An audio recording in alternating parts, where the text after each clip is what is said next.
સાંભળો ને લા, ઓલા આશાબેન નો ફોન આવ્યો તો એમના છોકરાના આવતા મહિને વેલ્ડિંગ છે. ડફોળ ને વેલ્ડિંગ ના કહેવાય, વેડિંગ કહેવાય. તમારો ભા ચોથી વાર નો પરણે હે, 3 ને 4 વાર ના પરણતા હોય ને એને વેડિંગ ના કહેવાય, વેલ્ડિંગ જ કહેવાય. ખબર પડે નહીં ને. ખાવાનું લાવો, ભૂખ લાગી હે. દે જલ્દી. એ દઉં હું પણ.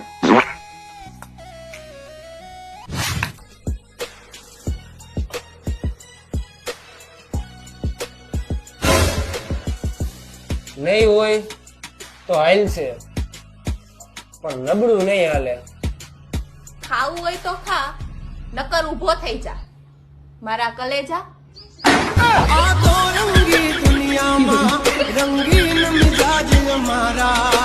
એ ભગવાન, આટલી બધી તકલીફ આપવા કરતા મને ઉપર બોલાવી લ્યો ને. તો મોનો ઘૂંટોના 2 ઘૂંટડા મારી લે ને.